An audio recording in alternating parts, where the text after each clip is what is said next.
Welcome back to another episode of the Forge podcast.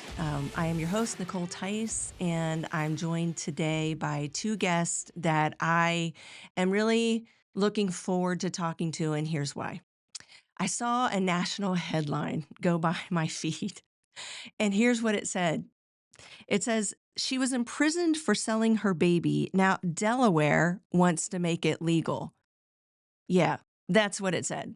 And I thought, dear God, what is happening now in the Delaware legislature? What is going on? And so the it was first spotted by Nandi Gamble, who's director of public policy for Delaware Family Policy Council, who is sponsoring the Forge podcast, and 80-page bill. Okay, so I hear from all of you so often. I hear from many of you consistently that how in the world do you do this? I don't have time to take all this. There's so much information.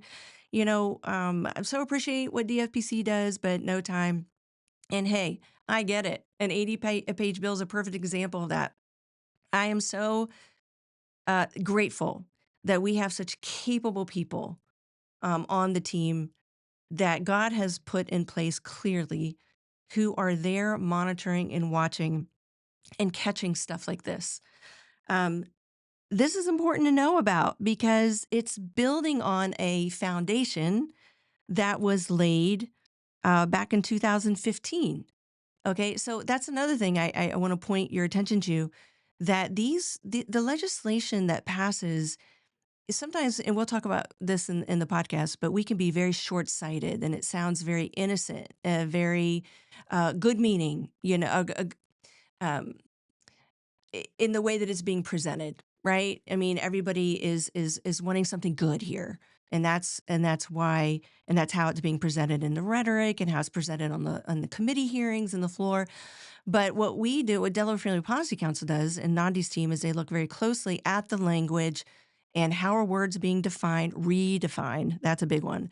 And what does this mean for us now? What does it mean for our children? And what's the ultimate goal here? And a lot of times it's really important, well, no, every time, it's important to look at the worldview of the person who is sponsoring the legislation and what is their intention behind it, and where is this being implemented or suggested, or where is this idea coming from, and where is it being worked in other states, and why. So all of those things are important to understand. Yes, we are busy when we're doing everyday life. This is a lot. This is why Delaware Family Policy Council is so important to so many of us, so that they can distill it first and then let us know what's going on. So Nandi, because of the national relationships and connections that she was able to pull in a national organization on this SB 250. That's the bill that's being discussed here. It is a rewrite, an amending of the Uniform Parentage Act, and that's why it's 80 pages in Delaware code. But she pulled in Josh Wood from Them Before Us, a national organization. That's who wrote this article. It was Josh Wood, and he's the executive director of Them Before Us and the contributing author of Pro-Child Politics: Why Every Cultural, Economic, and National Issue is a Matter of Justice for Children. So today's podcast is really having a conversation with Nandi and Josh Wood from Them Before Us to weigh in on this issue of what is really amounting to baby selling and trafficking of children through this. Well, it's not even a loophole. The language of this bill absolutely invites it into our state. You need to know a little bit about it so that you can share the information. And so let's get right into it with Nandi Gamble and Josh Wood of Them Before Us. Okay, well, we're going to jump right into the conversation here. I am so I don't want to say excited, because this is an issue that actually, if I'm being really transparent, makes me really angry. But, I have been looking forward to this conversation to bring some clarity to this 80-page bill that is now being worked in the Delaware legislature. And we were just talking earlier, one of the things I appreciate so much about the team at Delaware Family Policy Council is how you all catch the legislation, and then you distill it down for us. So many people are busy. So many people are just doing their life. So they depend on us to be able, on you all, to be able to distill down when we've got a problem. And boy, do we have a problem with this one. So we're going to get right into it with SB 250. And so Nandi, everybody usually gets their emails and updates from Nandi Gamble, Director of Public Policy. And so Nandi, you saw this and sounded the alarm. So tell us a little bit about what is SB 250? What's it doing? So SB 250 is a major edit to the Uniform Parentage Act. Okay. It was presented at the same time as another bill, one that we were in support of, which was SB 236. And that bill just opened up the ability for individuals who were conceived through donor means to obtain medical information from their donor, even while they're still children, so that, they have that access, and then also access to contact records of their donors as well, recognizing the need of children to be connected to their origins. Their identity is in their origins, their mother, their father. Now, SB 250 is the antithesis of this bill, completely ignoring the need of the child to be connected to their origins, to their mother and father, literally removing the words mother and father throughout the Uniform Parentage Act. Now, this act is responsible for the way that parental rights, parental responsibility is all talked about within Dell code. And it turns all of that on its head, again, doing the exact opposite of what SB 236 recognizes. And it's a huge problem. Okay. Let me stop because boy, did you just go right. That is so people understand when we say donor, first of all, I don't even like to use the word donor because people are being paid for their egg or sperm that they, donate. No, they're being paid for it. This is an industry now. And so 236 says if you're going to donate this, if you're going to, again, even I want to fix my vernacular about this, you're going to sell this, then that child that comes from this has a right to know some medical history, right? That's kind of what 236 does. And most people are like, what? That wasn't required before? No, not ever. And so now there's a real need for that. But the good news is that unanimously it passed one chamber, right? It passed the Senate. Now it's moving on to the House. But this Uniform Parentage Act, that's SB 250, now the 80-page bill, what caught my attention first is that it completely, what you were saying, redefines, it takes away the words mother and father in Delaware code. Yes. Okay, so that's the first big thing that was so problematic. But now it's gonna we always say we have to look at where they are redefining words, where they are, like you said, turning on its head completely through the redefinition of words. But the alarms went off for you in these redefinitions, right? That you were picking up and the impact that can have on children, parental rights, and anything that that affects children. And so let me just I know that you sounded the alarm on this and you contacted them before us, Josh Wood, which is what I love about the work that the team does. Usually when something like this happens, Delaware, it's not usually, Delaware isn't the first place where we've seen it. It's happening in other places across the country.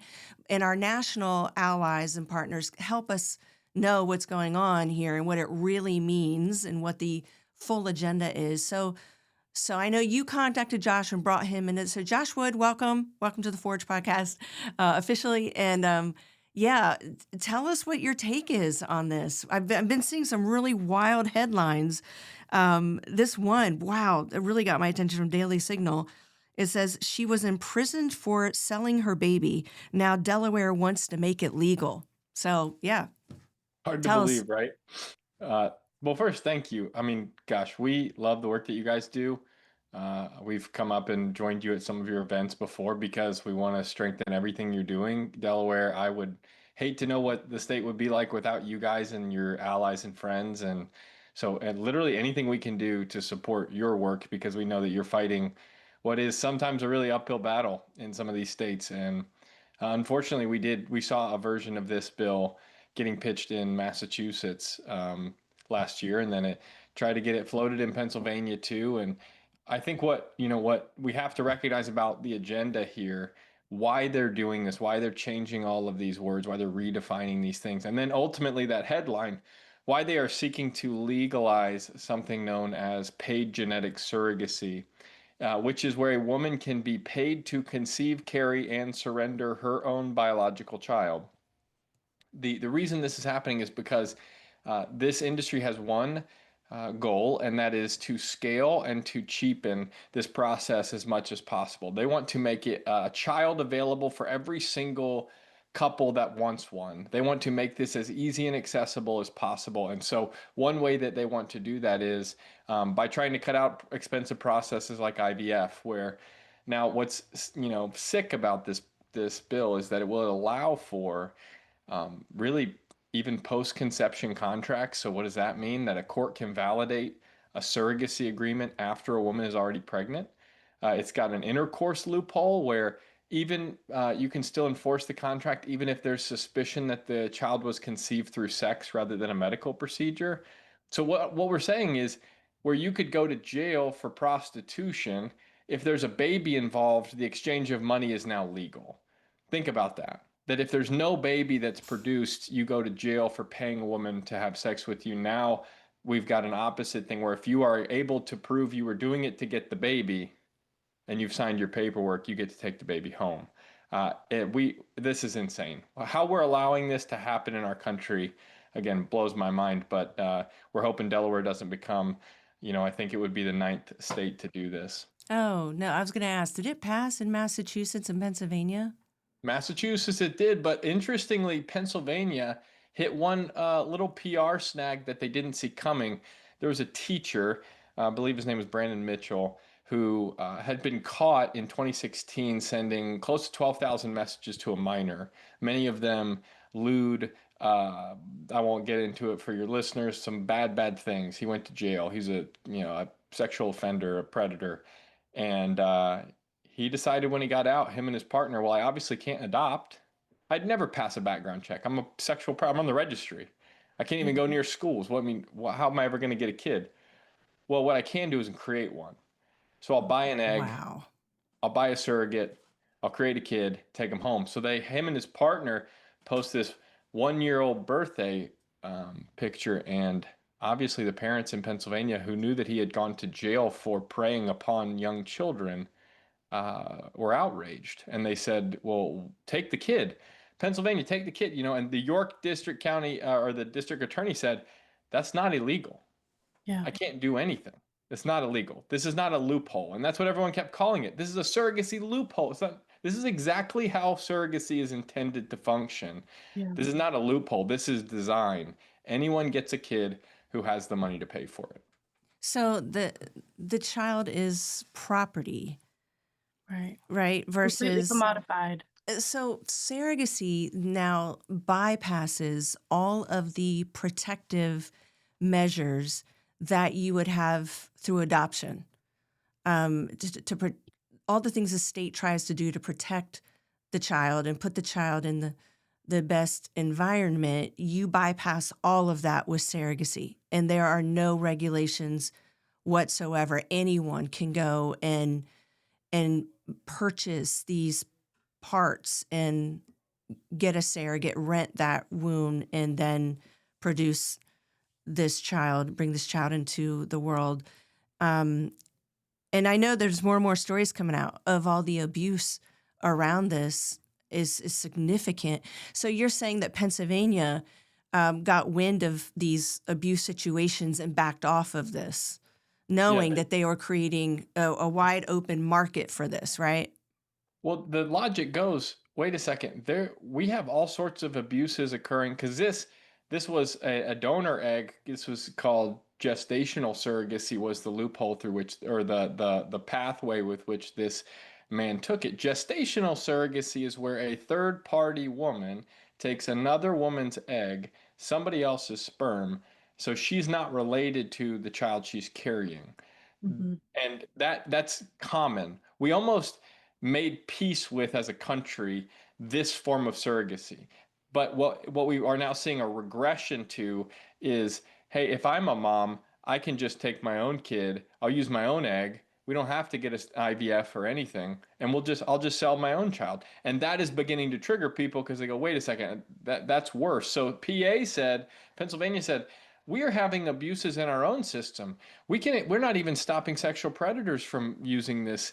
Why would we want to expand and create more opportunity for abuse when the child is the one that's going to pay for that?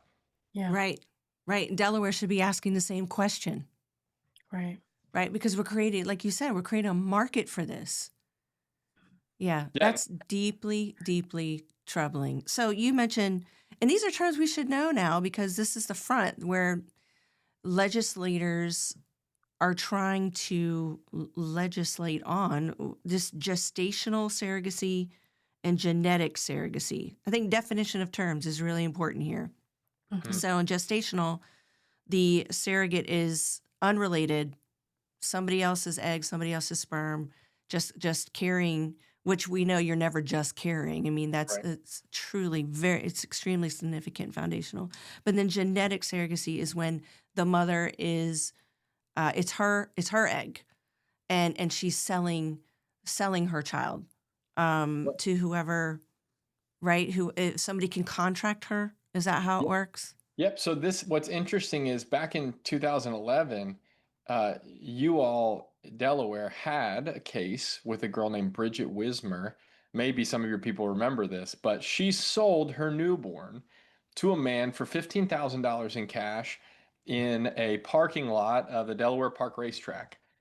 She wanted to pay for a trip to Disney World, and so he brought 15 grand and she got charged with dealing in children. Okay. The only difference now is not, I mean, what would you think? Well, the difference would be that, we're obviously banning the sale of the baby, right? Like no, the only difference is you just have to make sure you get your paperwork done before you hand off the baby. That is the only change. They're not taking issue with a woman selling for a price her child. They're taking issue that you didn't cross your T's and dot your I's before you did it. And that, again, that is unbelievable. We're seeking to legalize this exact process. And again, call it progress. I mean, we're celebrating this as family building and helping someone start a family instead of calling it what it is, which most of the world calls the EU, the UN, many countries. They would all say that's baby selling. Mhm. Call it what it is. Yeah. Yeah. Trafficking in children. I begin this is you question the agenda. There's one purpose for this. It is to ensure that unrelated adults can have access to children and do it as cheaply as possible. Many of your listeners may know that the process of creating a child is extremely expensive. If you do not possess natural biology and you have to use IVF or creating a baby in glass in a lab, that can be thousands of dollars. Well, if you have to go acquire an egg, I actually looked up before this interview a popular egg selling organization. You can get 16 good eggs for about $50,000. You then have to go buy a surrogate, which can be, depending on how strict you are with the surrogate, you have to work out this many times, eat my healthy food. You can pay anywhere to $200,000 for a surrogate. So you're in this for $200,000, $250,000. Well, what this new form of surrogacy, genetic, allows you to do is you can skip the IVF, skip the expensive procedures, and hey, even potentially I mean, some of the methods they use to get this act done are very natural. And so it becomes a more cost effective version of acquiring a child. Yeah. Yeah. Yeah. I And think it's Nandi, interesting yeah, you brought up, Josh, IVF, and there's a whole progression towards this in Delaware, where just a couple of years ago in 2024, we had a bill that removed medical liability from all things IVF. So right. everything surrounding the procedure in 2024, HB 374 took away that medical liability. So we're just further making it making a cushion for all of these new additions that we're now seeing. So we started this process years ago where they removed that liability because this is down the pipeline. This is all a part of a bigger agenda that doesn't just stop here. It's not just this one bill. It is a huge issue. As you mentioned, it's not just one thing. This industry is completely unregulated. When I tell you that we just passed a bill, helped pass a bill in South Dakota that made it illegal for a doctor to swap in his own sperm during the IVF process. And South Dakota was only the 15th state in the union to pass that bill. It remains not criminal in 35 states. You ask why? The industry wants no regulation. They want no liability. In Alabama in 2024, an unlocked room led a patient to go into a freezer and pick up 2 vials full of embryos. Random patient. She destroyed every life in these embryos. I think it was close to a dozen. And the Alabama Supreme Court, when hearing a wrongful death suit, said those embryos, our Constitution in Alabama says life begins at conception. That doesn't matter whether it's in a womb or in a tube. It's Yeah. it's it's life. Well, what did the Yes. IVF industry say? They said, if you're saying it's a life, no matter if it's in the womb or not, we can't do IVF anymore. And they Hmm. actually shut down their clinics, sent letters to the parents and said, until you change that law, we're not touching your children. And Wow. so what did Alabama do? It took them about 2 weeks to give a complete legal shield, just like you guys had to the IVF industry, to say no liability for you guys. These are not children. You have complete immunity. I mean, you're more likely to get sued as a barber in Alabama than you are an embryologist. And it's again, who are we protecting? The industry or the kid? And That's right. most times it is always the industry. Yeah. Because the industry does not define those embryos as children, as life. Hmm. Yeah. It's really messed up. I got to tell you, it's so wild that this is where we are. And and Nandi, you know a little about the sponsor, the worldview of the sponsors behind this bill. And Josh, you alluded to it.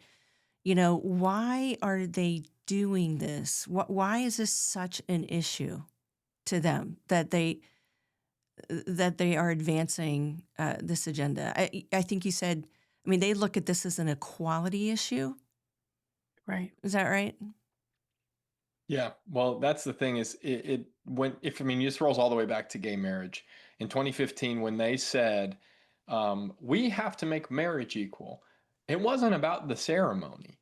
They wanted to make equal every aspect of marriage. Well, a big part of getting married is that you will have a bond and an environment in which to raise your children. And marriage has always been the way that we assign paternity, fatherhood. Yeah. And so you're the spouse, you're the father of this, or the husband to this mother. Okay, you're the father of the child she just bore. Well, they said, well, you got to make that equal too. So anybody who's the spouse in any state where you use a spouse to give someone a child, they're automatically assumed to be the spouse. So essentially, what biology made impossible, the Supreme Court mandated we supply artificially.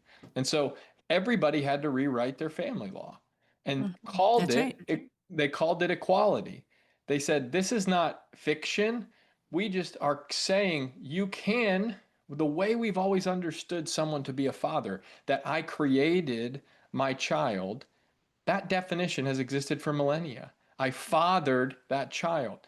The Supreme Court, with the flick of its pen, said actually, Father is more about how much you want the kid.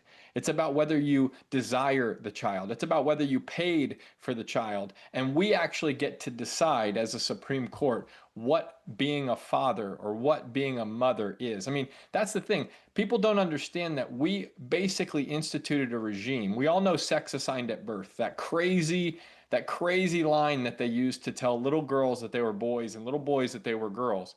We did that with gay marriage. We said we will assign your parents at birth, Mhm. despite biology being the way that we have always assigned those things. I look at who you are, your blood, I can tell who you're a boy or a girl. We can find out via a test. You can find out via a test who your parents are too. That's a biological fact. And yet, the Supreme Court believes we are not subject to reality, to biology, to science, to history. We decide what makes you a parent, and we will decide you, child, who you belong to. Again, that's the utmost arrogance, right? Yeah. And yet we are all having to bend our laws around it. You know, Josh, that's exactly what happened when it passed in Delaware. Delaware was the last state to pass gay marriage before the Supreme Court made their decision. And within weeks after that decision, you're right, that they were now amending the surrogacy law. They were now redefining the definition of what is a parent. And it came like a wave. But you're exactly right. I mean, most people weren't aware of it. You know, all the talking points that they used, you know, as to why this was a good idea, didn't was so short sighted. And I would say that's a common problem. I know it is in our legislature. We've been doing this work now for almost 2 decades. We've been in it longer than a lot of the legislators. So we can see when there are bills and policies that come through that seem well, so much based on the feeling of adults, and then we watch those pieces of legislation being worked and passed like it's no big deal. Wow, it's amazing how short-sighted people are who are in these positions, and and now we can see 10 years later, 15 years later, you know, legislation coming through that we thought we would never have to confront and deal with because the foundation has been laid. And Right. so I would just say we're coming into an election season now, and there are candidates, you know, putting their hat in for, you know, God bless them, they're running for office. We need good people to do that. But I think as constituents, we need to start asking some really hard questions about where these people are in principle, because the kind of stuff they're going to be legislating on is a whole lot bigger than what they're campaigning on in most Yeah. cases. And so we need to know what their worldview is and how they perceive and define what it means to be human. You know, how do they define parenting, like what you were saying, you know, and how do they define, Yeah. you know, what is life? What is personhood? These are huge considerations that the Delaware legislature, and Nandi, you can attest to this, the bills that come through seem to consistently be redefining these very large, these issues with huge implications. Absolutely. And, you know, Josh, you brought up the same sex marriage issue with Obergefell. And I'm sure you all probably remember this, but I remember very vividly there was an anecdotal story about two male penguins in the London Zoo in 2015 and how they had adopted this little rock and they were treating it like an egg. And so the zookeepers kind of took grace on them and gave them a little egg to take care of. And I think that anecdotal story was a foreshadowing of what was to come.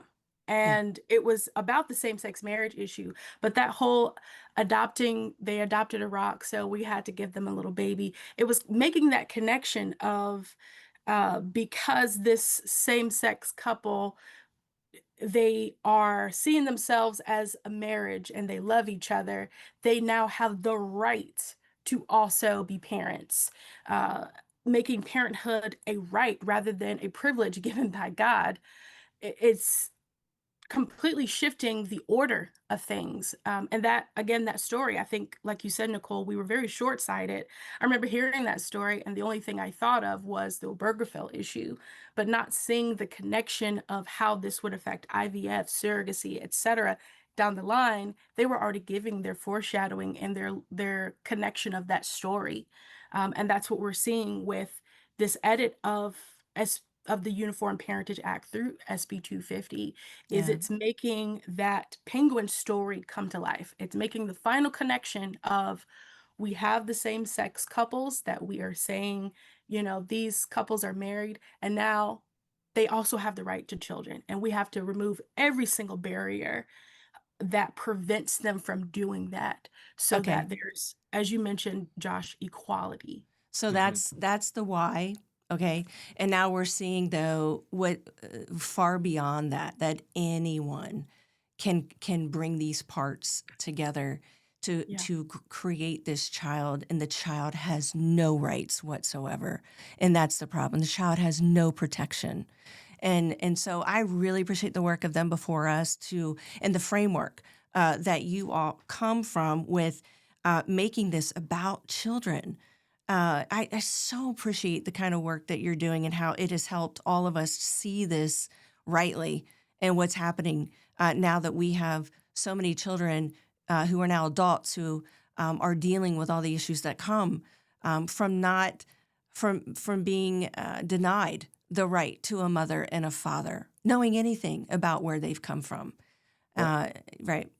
I would just say that I know we've brought up a lot of safety issues and scary examples and people being sold but just to make sure that we equip any listener who is having to confront the most virtuous example that any of the other side will give.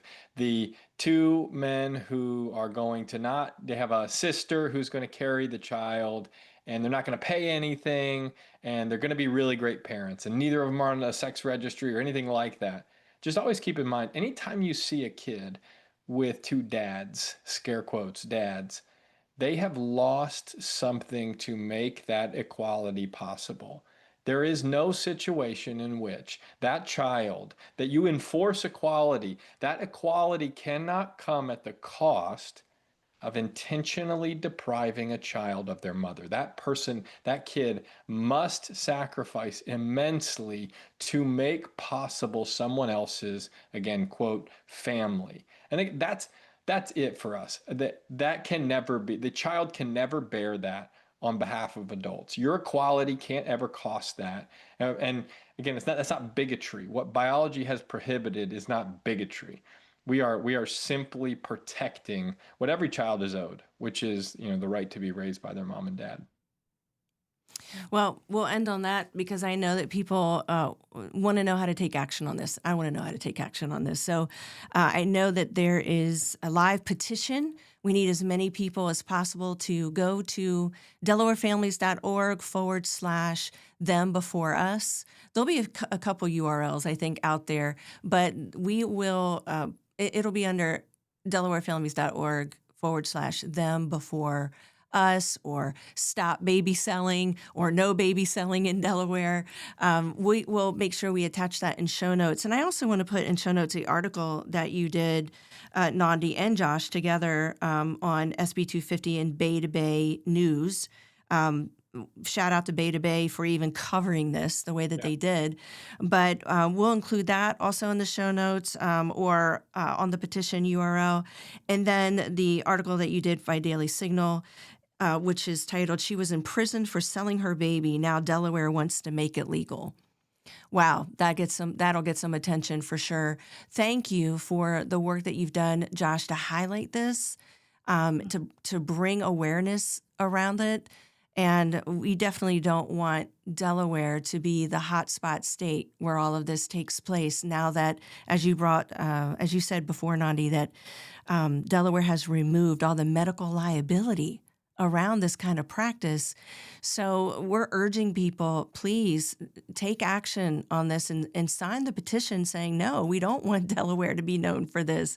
This is where you go, where kids can, purposely be denied a mother and a father and purposely created this way for any purpose whatsoever. This is pretty scary stuff. So if you want to take action, please share this podcast, share the information, follow Nandi's work at Delaware Family Policy Council. We so much appreciate Nandi and your team there with Rich, the way you distill this down. 80 pages, you guys. 80 pages. And they sounded the alarm and got them before us involved.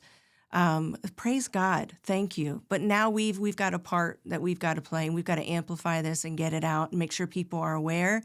This is the time to stand up for children. This is time to say no, do not redefine any race, mother and father, because they don't matter in Delaware code. Any two adults will do. That's really what they're saying. And this is a time to really make a strong stand for the family. So thank you both so much for the work that you do. We thank God for you.